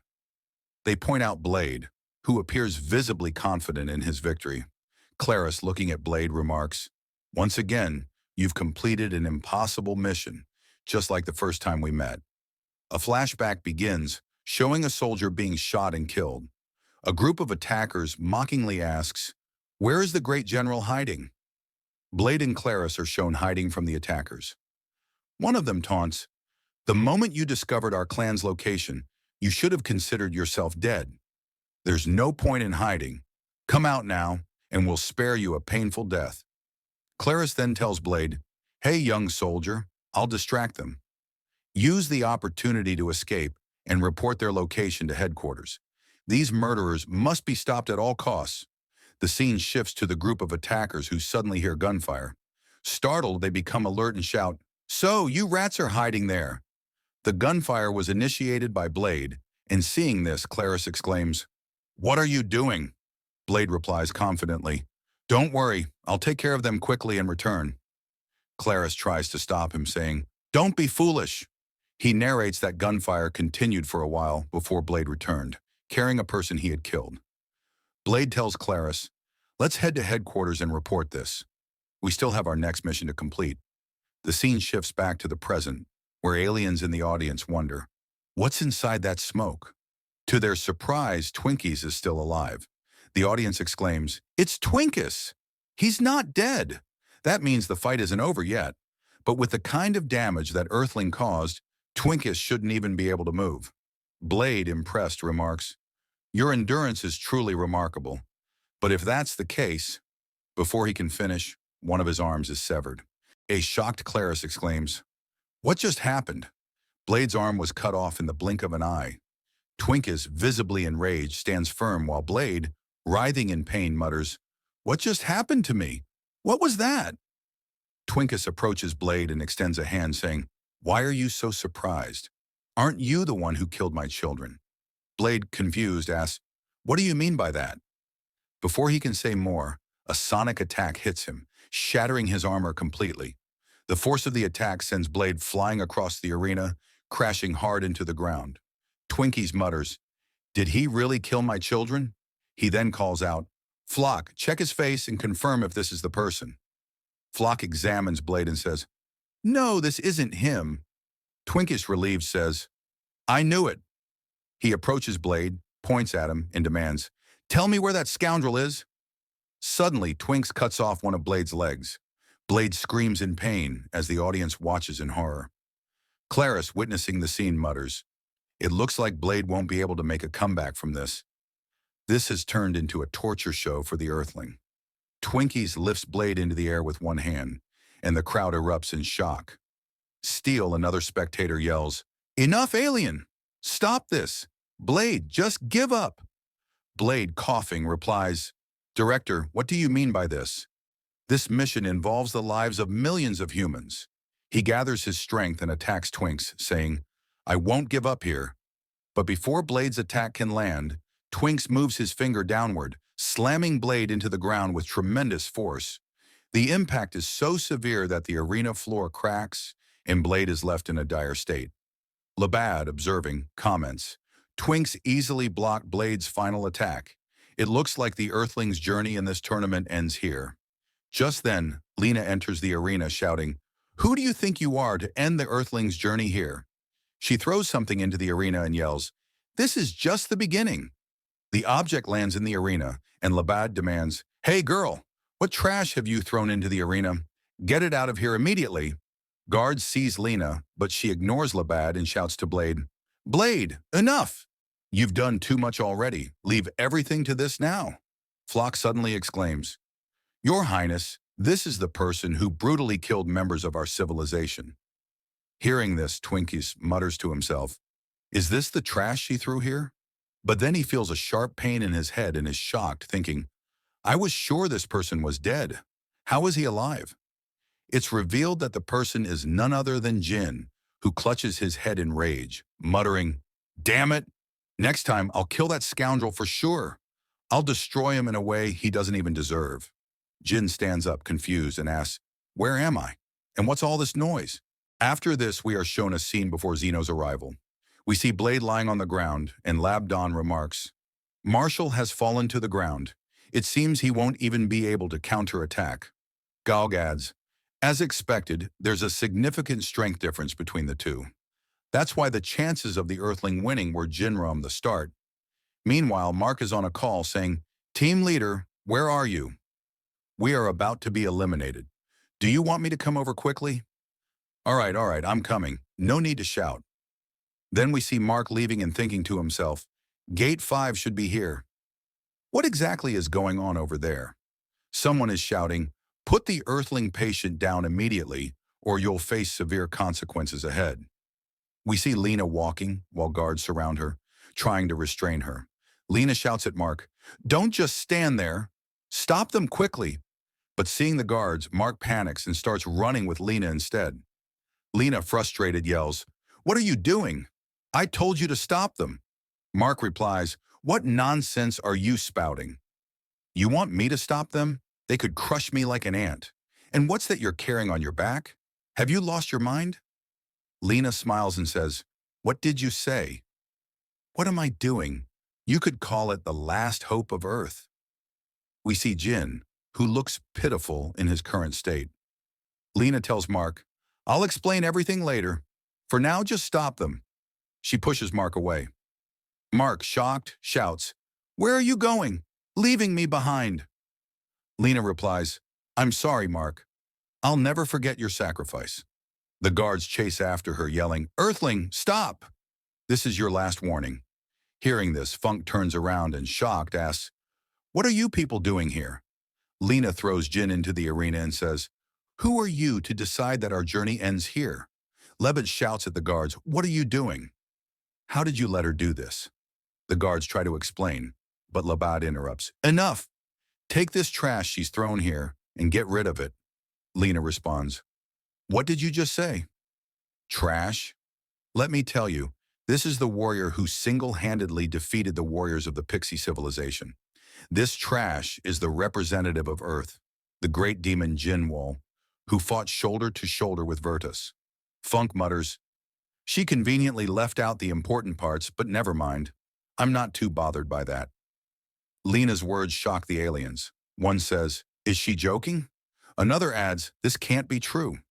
Lena confronts Labad, saying, if you allowed your opponent to come forward to seek revenge, then fine. I've brought the real target who did all this. Now approve this situation. Gog, shocked, says, is she really trying to say this in front of Labad? Funk comments, in my opinion, this was a terrible move. Labad, deep in thought, remarks, her words are impressive, but the real issue is that she's too late. This match has already ended. No matter the situation, we can't rewind the match. Just then, Blade shouts, the match isn't over! I'm Blade and I haven't lost yet. Labad's voice echoes, if that's the case, I'll allow this situation. We see Clara smoking and saying, Blade, you've done so much. Lena, happy, echoes the same sentiment. Blade, you've done enough for the future of Earth. But then a guard angrily grabs Lena, saying, stop your nonsense. You're coming with us. They take Lena away, telling her, you'll have to pay for this. Twinkies observes Jin and wonders, did he really kill Mr. Picky? But that's a matter for later. Is he even alive? Suddenly, Jin opens his eyes. Twinkies, shocked, thinks, what is this? His body was injured, but now it's completely healed. Labad, equally shocked, exclaims, it's hard to believe, but this trash, Earth's representative, has fully revived. Labad smirks, thinking, with such regeneration abilities, it seems this match is going to be far more entertaining than I anticipated. After this, we see Jin, who is wondering aloud, what is this noise? And where exactly am I? Suddenly, Twinkus approaches him from behind and says, I've been waiting for you. Finally, I can avenge my people. Jin, angered, responds, this energy feels just like those I defeated before. He then says to Twinkus, I have no interest in weaklings like you. With that, Jin begins to walk away. Labad, observing this, exclaims, what is happening? That earthling is leaving the arena. Jin, scratching his head, mutters, what was that girl's name? Luna or Lalina? Whatever her name was, I need to find her first and figure out what's going on here. Just then, Twinkus grabs Jin's hand. Jin, now furious, says, didn't you hear me? I said I have no interest in weaklings like you, nor do I have any use for your kind. But suddenly, Twinkus flings Jin into the air with one hand. Shocked at first, Jin retaliates by attacking Twinks, shouting, so you want to die like those I defeated before? Jin launches a ferocious attack on Twinkies, but then he notices something shocking. His fingers are completely shattered. Staring at his hand, Jin exclaims, what's wrong with my body? Twinkies, enraged, yells, you didn't just kill my people. You insulted my entire civilization. How dare you? Twinks grabs Jin with incredible speed and hurls him to the ground with such force that blood gushes from Jin's mouth.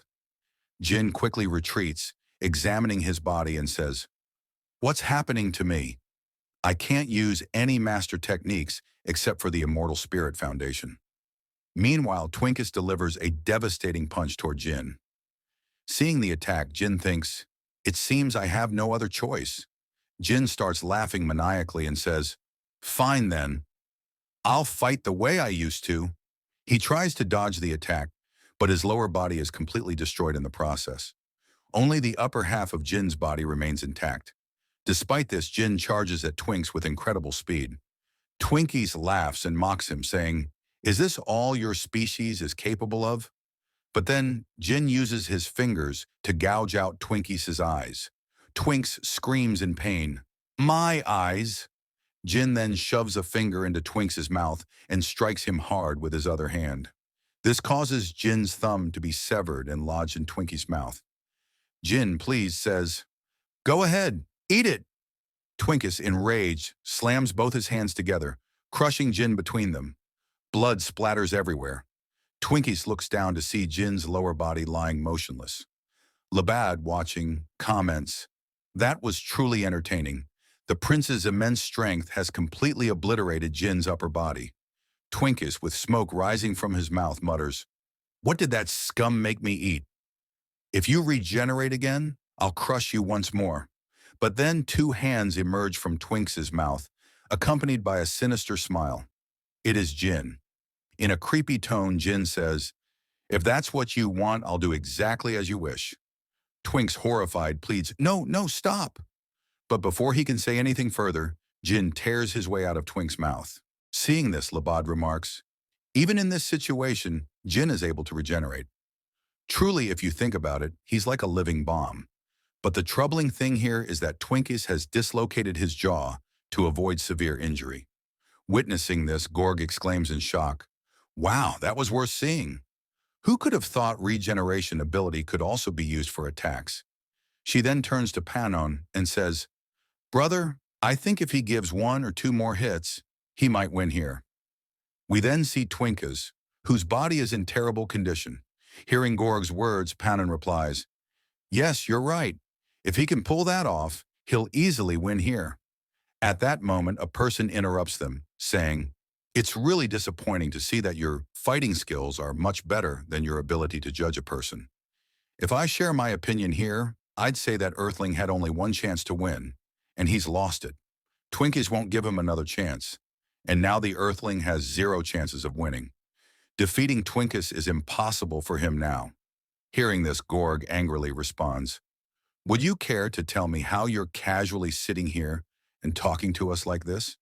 The person replies, "Oh, no need to get so angry. By the way, it's nice to meet you all." She then introduces herself saying, "My name is Ramen, and I'm a journalist from space. My civilization is called Euphoria Star." She adds, "We're not informed about civilization rankings, but I've taken a particular interest in your brother ever since he defeated Agni. Not only that, but he also blocked the attack of the so-called invincible Tus, which in itself is a massive achievement." Hearing this, Panon questions her, "How do you know all these things?" "As far as I remember, only a few people know about it." Ramen walks up to him, laughing, and says, "I told you earlier, I'm a journalist. Finding out such things is no big deal for me." Panon questions her again, "If you know so much, then you must also know about the dangerous fight he had with Tus. So why do you still think his chances of winning here are 0? Ramen reveals a shocking truth. Tus was using only 1/10,000th of his full powers, and even surviving that is an incredible feat. She continues, "The Earthling survived only because of his regeneration ability. He can't be compared to a warrior because he's clinging to life by force." Hearing this, Gorg says, "If he survived, his skill level must be equivalent to that of a 3rd-level civilization." Ramen replies, "You're underestimating higher-level civilizations just because of one victory. Upper-tier civilizations have centuries of experience, and you can't ignore that." Meanwhile, Jin charges at Twinkies for another attack. Twinkies enlarges a hand-like structure and launches a dangerous attack on Jin, breaking the ground beneath them. Seeing this, Gorg exclaims, "Where did this massive thing come from?" Ramen replies, "What do you mean? Where did it come from? It was with him the whole time." Gorg asks, "Do you mean those balls he was holding earlier?" Ramen explains, "Most aliens underestimate Pixie civilization because they think it only uses metal manipulation abilities. But for Twinkies, it's different. Along with metal manipulation, he can change the density and structure of the metal and use it to its peak potential." As Jin prepares another attack, Twinkus covers his face with the metal balls, rendering Jin's attack ineffective. Instead, Jin's fingers are completely destroyed. Ramen comments, "The way Twinkus is using his metal powers, it's like this Earthling is fighting the largest ship in the universe." Twinkies then uses his metal to attack Jin again, destroying his face. Gorg shouts, "What is this madness? He's been hiding such power all this time. Was he mocking us by not using it?" Ramen responds, "Yes, you could say that. He doesn't consider a Tier 1 civilization worthy enough to reveal his true power. The GSP tournament is a place where the entire universe watches you, so you showcase your technology and specialty to the whole universe. Since this tournament happens only once in 100 years, revealing all his cards for just one Earthling would be a bigger loss than winning. We then see Twinkies using numerous metal bars to shred Jin's body into pieces. Ramen explains, the type of metal Twinkies is using right now is essentially the heart of the Peaky civilization. Using such power against a Tier 1 civilization is a matter of great shame for him. We also see Jin lying there in a very bad condition. The Twinkies then tell us that their people were once the greatest iron craftsmen in the universe. Whenever a Pixie was born, their body naturally contained some iron. This iron stayed in their body for 6 months after birth, hardening into a stronger metal. Through a process called iron extraction, this metal was removed from their bodies. Once outside, it was referred to as soul steel.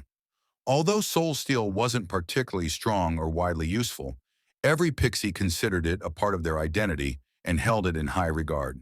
However, when the Galactic Alliance arrived on their planet, everything changed. Their peaceful civilization, which had always avoided conflict, was humiliated in the first GSP tournament. The broadcast of this defeat turned their society into a target for more powerful civilizations, who began looting them. The Galactic Alliance's arrival led their king to initiate an unimaginable experiment. He decreed that infants would retain iron in their bodies for more than 6 months, hoping it would develop into a stronger metal. Tragically, 70% of the children died because their bodies couldn't expel the iron. A few survived, but their metal was of low quality. Then came the 1%, those who not only survived but developed extraordinary metal. Among them was Prince Twinkus, one of the survivors. Twinkus tells us that after surviving the trial, his only dream was to become the most powerful being in the universe. Later, someone tells Twinkus, "It's amazing how quickly you've mastered this ability." Twinks replies, "That was expected. I survived the trial." He explains that the trial involves surviving with iron in the body for over 6 months, ensuring the audience understands its significance. The story shifts to the king, who tells a young Pixie a legend about a warrior destined to protect their people. However, the Pixie is fast asleep, snoring loudly. Disappointed, the king switches off the light and leaves. Outside, 2 people discuss the prince, wondering how he obtained internal steel without undergoing the trial. One says, "It's simple. This internal steel must have been transferred from someone else." Hearing this, the sleeping Pixie wakes up and overhears everything. He runs off, exclaiming, "This can't be true." He examines 2 pieces of internal steel, noting their stark differences. One is of low quality, while the other is exceptional. The scene shifts to a photograph showing the internal steel on the stomach of a Pixie, alongside a person seen earlier with Twinks. The Pixie realizes the entire situation and understands what has transpired. Later, we see an elderly Pixie approach Twinkies, addressing him as Prince. Twinks insists he hasn't stolen the internal steel and accidentally uses his powers, severely injuring the elder Pixie. Panicked, Twinkus apologizes and runs to fetch a doctor. The elder stops him, saying, "Please, Your Highness, listen to me. This is important." The elder then reveals that the internal steel wasn't stolen, but was a result of Twinkus's hard work. He adds, "You are the one destined to control this power and protect our people. I have faith in you, Your Highness." The story returns to the present, where Twinkus decides to use his internal steel to elevate his civilization above all others. As Twinks moves forward, he believes Jin is dead. But suddenly Labad shouts, "It's hard to believe, but Jin is still moving." Twinks turns in shock and says, "What nonsense is this? This is impossible." Twinkie sees Jin regenerating, an evil smile spreading across his face. Despite being from a 3rd-level civilization, Twinks realizes his cosmic force is nearly depleted, yet this Earthling still has the energy to regenerate.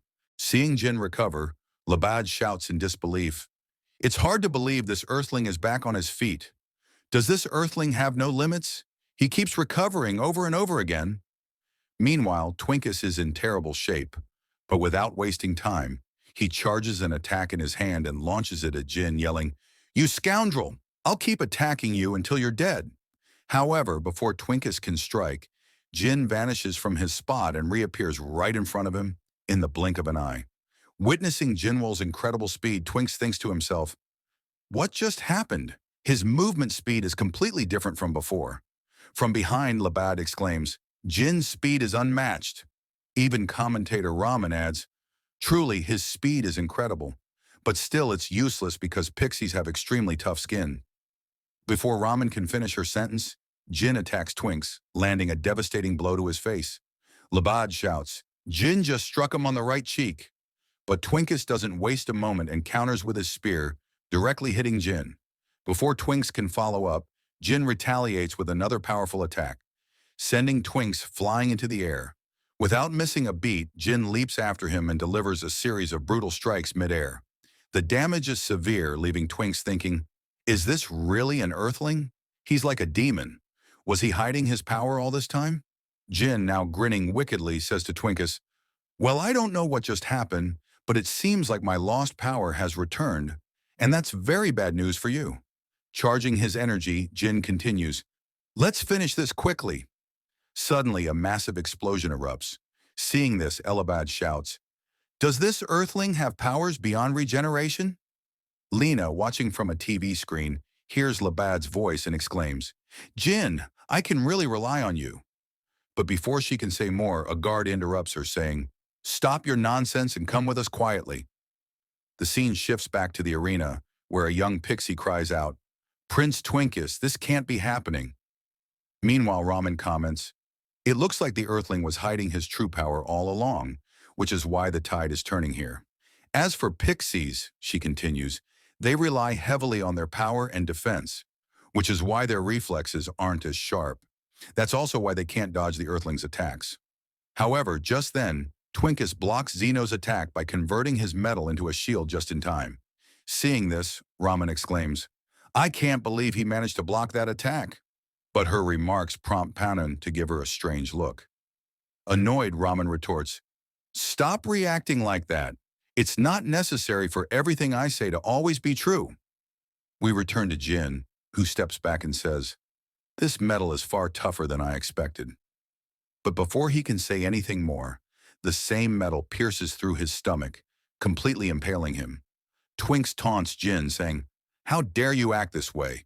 Creatures like you, lowly earthlings, don't have the stature to consider themselves superior to anyone. It doesn't matter how many times you regenerate, I'll kill you every single time. You can't overcome the power of my internal steel. The most powerful metal in this universe is present here, and because of that, the result won't change. The outcome will always remain the same. The metal piercing through Jin's body looks extremely painful. Gathering energy within himself, Jin says, what did you call it? The strongest metal? He then recalls the time he stole the pixie's power. Jin's face now bears the same markings as before, and he smiles, saying, oh, I completely forgot about this. Meanwhile, Twinkus covers himself with a shield and thinks, this earthling's regeneration must be draining his energy. I just need to hold him off until he runs out of power. But Jin grabs the shield with both hands and tears it apart. Seeing this, the young pixie exclaims in fear, did this person steal our power again, just like last time? Twinkus, shocked, says, what is this? Before he can grasp the situation, Jin grabs his face and throws him out of the arena with incredible force. As Twinks is hurled through the air, he thinks, the eternal steel, which our civilization was so proud of, has been torn apart by this man with his bare hands. The young pixie shouts, Prince Twinkies, this person can manipulate metal just like us. Twinkus, still in shock, says, what nonsense is this? He wonders, how can a Tier 1 civilization possess such power? Jin manipulates Twinkies' eternal steel to form a spear. Twinks sees this and becomes enraged. Jinwoo charges at him with the spear, and Twinks yells, how dare trash like you touch our eternal steel? Earthling, you have no idea what you've just done. The only thought in my mind now is how brutally I'll kill you. As Jin's spear approaches, Twinkus covers his body with metal, forming armor. Twinks says, I won't forgive you. His armor glows and he launches a deadly attack at Xeno. Jin dodges the attack and laughs, saying, so now you're using this armor. but it still won't make any difference. Twinkies, using both hands, attacks Jin again. This time, the attack hits Jin directly. Jin thinks, I've stolen his powers, but I can't steal the knowledge of how to control them. Suddenly, Jin rips his own head off and throws it aside. His body regenerates instantly. Labad, watching, shouts, escaping like this by using regeneration? This is getting more and more entertaining. Jin thinks, what should I do now? This armor clearly won't be easy to deal with, but hearing its name reminds me of something. The scene shifts to Jin's past, where someone stands before him, saying, Kid, you've messed with the wrong person. If you wanted to attack someone like me, the invincible Iron King, you should have brought the Dark Lord with you. Only then would I have dealt with you according to the Masked Lord's accord. You don't even have the standing to face me, the Iron King declares. Suddenly, another voice interrupts, saying, Oh, you're Mangdal, the master of the John Woo armor, one of the 7 treasures of this martial arts world. But it seems all those stories were lies because you're showing your power in front of a child. Watching this, I feel ashamed for ever believing those tales about you. Another person steps forward and Mangdal says, Hey kid, who are you? The man smiles and replies, You don't need to worry about that because I'm not a child. Angered, Mangdal attacks him, saying, You've said too much. The man also charges toward Mangdal. Jin, recalling this scene, thinks, Yes, this is the same thing. Back in the present, Jin rushes toward Twinkus. Twinks attacks Jin, but Jin dodges and climbs onto his armor. The scene shifts back to the past, where we see the man defeating Mangdal. Jin, inspired by this, moves toward the man and thinks, I made the right choice that day by learning that technique. For clarity, the story reveals that the man defeated Mangdal and Jin stole that technique from him. Returning to the present, Jin attacks Twinks with a powerful move, shouting, True energy shattering feast. The attack shocks everyone watching, but it has no visible effect on Twinks. Laughing, Twinks says, I told you, you can't overcome our eternal steel. There's no metal your low-tier civilization can defeat. However, blood starts seeping from within the armor. The blood flow intensifies rapidly. Jin says, Yes, this isn't ordinary metal, but you've forgotten one crucial thing. It doesn't matter how extraordinary a weapon is. What matters is how the wielder uses it in battle. And with this, the part concludes. Let's aim for 300 likes for next part.